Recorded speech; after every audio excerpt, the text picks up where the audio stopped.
Welcome everyone to our webinar on PCADB's proposal process for fiscal year 2019-20. My name is Jan Davis. I'm the Program Evaluation and Performance Manager at PCADB. I'm here with Kathy Bobeck, who is our Finance and Administration Officer, as well as Heather Brantner, who's our Chief Program Officer. A couple housekeeping things real quick. You can download the materials where you can see the green arrow on the screen associated with this webinar. That includes the 4 RFP slides of today's PowerPoint. You can also use the Q&A box to type questions to the presenters. We will be muting everybody on our end, so if you run across any technical issues, please use the chat box. Okay, here we go. So that's who we are.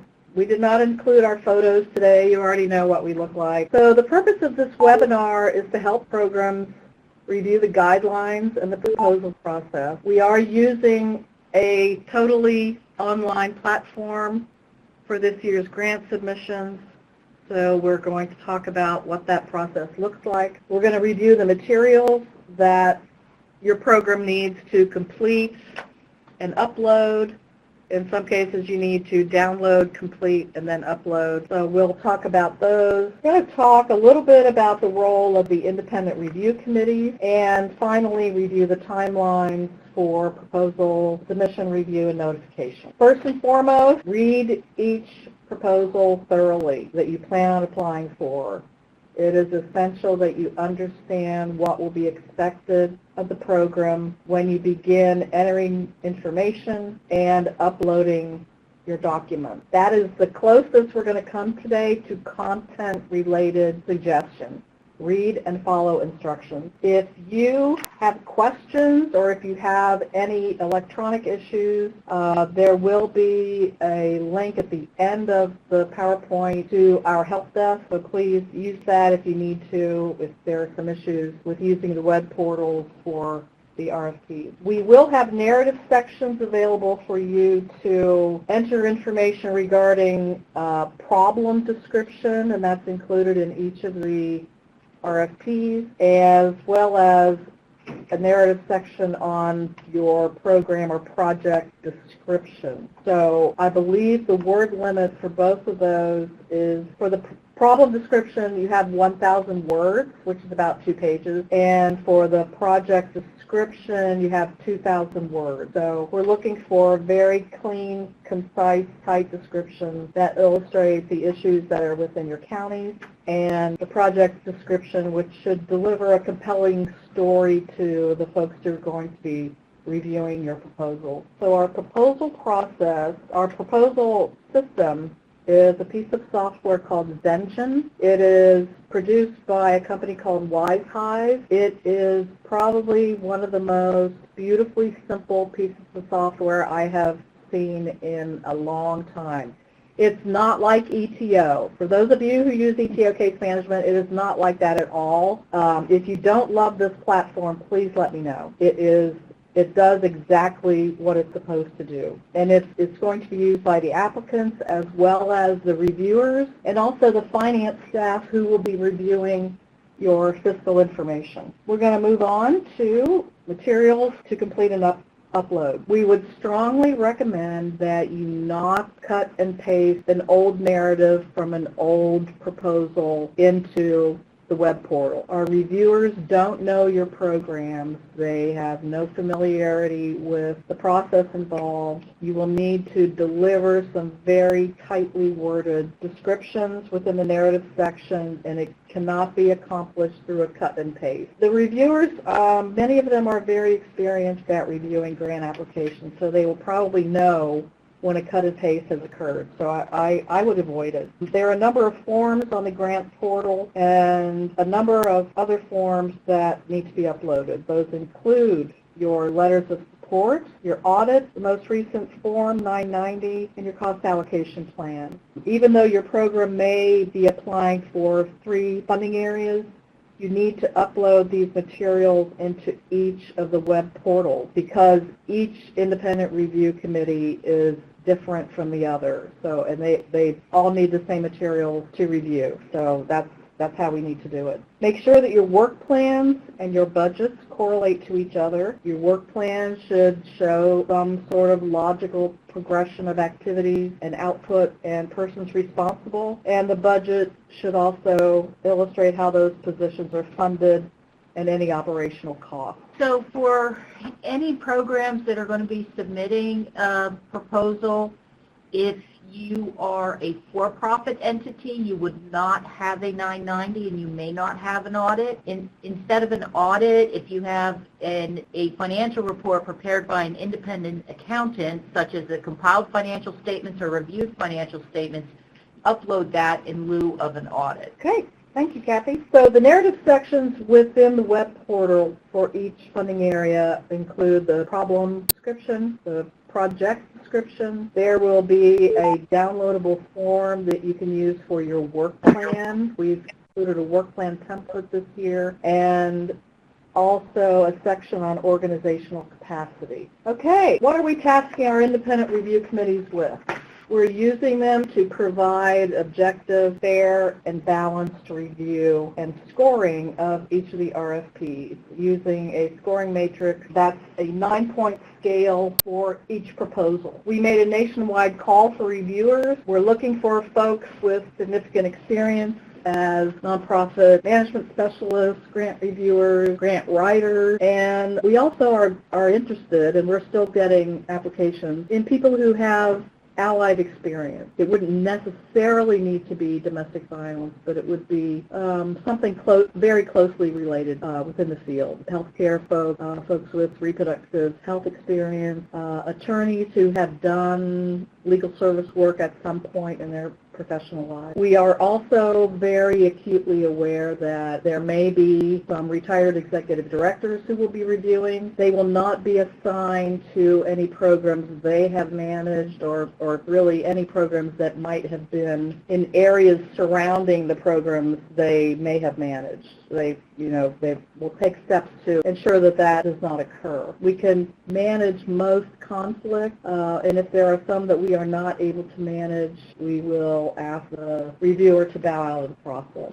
On this slide, we have called this working timelines. These are the timelines as of today. They may change depending on the activities that we need to perform here and that the reviewers need to perform. So for the Civil Legal Representation Grant, the submission due date is April 12th, and our notification to the program would occur May 3rd. Medical advocacy is April 19th. Our notification would be May 10th. And for core domestic violence services and culturally specific, the submission date is April 26th. Our notification would be May 17th. Any follow-up by our fiscal department would probably take place after that. If we have questions, our fiscal folks need to have an understanding of the materials submitted. They would be performing further review, but we are hopeful that that review would be completed by June 28th. And then the formal notification would be June 15th. Formal notification as in you're going to be funded. The fiscal work may be a couple weeks beyond that, but you would get notified initially. You want to talk about the process, Kathy? So for programs that went through our review last year, you know that we really went through your budgets in a really deep dive into the information. We reached out to almost all the programs and needed additional information. If you were contacted last year, please incorporate those same questions that we had, questions, comments, this year so that your budget review process does not get delayed for missing information or just not us able to understand everything that we need to know about your organization. So again, it's going to be the same scrutiny we had last year. If you have any questions or if you need anything related to the submission process, please submit your questions to us at finance.pcadv.org. There's 3 of us that are going to be doing this process, and by submitting your questions to the finance email, one of us will be able to respond much more quickly than you may have to wait a few days until, in the case you email me directly, it might take me a few days to be able to get back to you. Thank you, Kathy. If you have questions, please call us or email us. If you have technical issues, please email our help desk, and that is support@pcadv.org. pcadb.freshdesk.com. Oh, Shelby, thank you. Shelby put in our email address to the finance department. We have a question from Rexanne. What is the difference between notification of programs and the formal notification? Let me get back to that slide. The formal notification is the thank you, we've accepted your proposal. The fiscal follow-up is the additional time it may take our finance department to work through all of your budget materials, and if there are questions that require a response from the program, that's that little window. Is that helpful? The reviewers will need the time, this is Heather Brandner, the time that we're giving between the grant submission and the notification of programs is really the time that reviewers will need to review, meet, and offer recommendations. So you may, if you submit a CLR grant application, for example, you may hear as late as the 3rd that we have additional questions or need financial information. And then the formal notification for all of the grants will occur no later than June the 15th. I see a question from Kathy. Is there any specific information besides which programs we're applying to that we should be sure to include in our letters of intent? In your letter of intent, you'll list the name of your program and which funding areas the program will be applying for. If your program serves more than one county or intends to serve counties that it's currently not serving, that would need to be noted as well. The letter of intent is pretty simple. I think you can complete it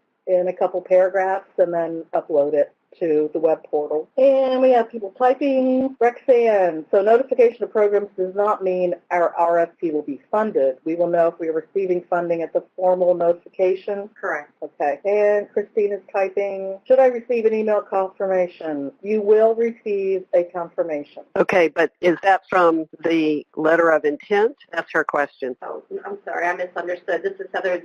You will receive a email confirmation once your application has been submitted. You will not receive an email confirmation when you upload your letter of intent. If you have technical challenges and can't get it to upload for some reason, feel free to email that financial information email. Our help desk person will be happy to help. We've received quite a few on there, so it is working, I know, but today is also the last day we were asking for letters of intent, so if you have any trouble, please let us know. And keep in mind it's one letter of intent with whichever grants you intend to apply for. You're welcome, Christine. Any other questions? Oh, we have folks typing. And I would just reiterate, too, that what Jan said about making sure you read each RFP individually, because if you print them out and look at them, they may look relatively the same, but there are some specific differences that you want to make sure you address in your application. So I'd read and apply individually to each application. And you can do that. You will begin to be able to submit your application today by 5 p.m. If you log in before then and it's not accepting it, I would try again after 5 p.m. And we'll get the portals for the application out to you in an email. I see a question from Lori Swinski that she created an account to submit the LOI, and does she need to share her account info with others to work on our applications? If you have a grant submitter, that person can create their own login, and the forms will be asking for contact information for executive director, fiscal contact, and the person who submitted the grant. In terms of having each individual have an ID and a password separately from one another, I'm not sure it really matters. It just has to be one application. Well, we can clarify that with you and just post that information to everyone so everyone is clear about that. We'll check back with our Vengeance folks. Yeah, I can tell you that people can have their own, they should create their own login information if somebody other than the executive director, for example, is going to submit the application. Okay. Great. Sappho, I did see your letter of intent today, so it's in the system, so you're ready to go. Rexanne, for the LOI, it appeared we needed to send one for each RFP, but on the side, I see we're supposed to list all of the programs on the LOI we are applying for. Correct. You submit one letter of intent that states any or all of the funding areas for which your program is going to apply. All right. going to move on to our last page. Again, if you have questions, need some extra information, or have some technical issues, please contact us. We will be very responsive to your needs and questions, so don't hesitate to do so. Huge site, so look for a link to that next week, as well as this one. We are recording those. Oh, okay. So look for those links. In the meantime, good luck. And the process will be beginning shortly before 5. We'll get that information out to you as well. Thanks so much.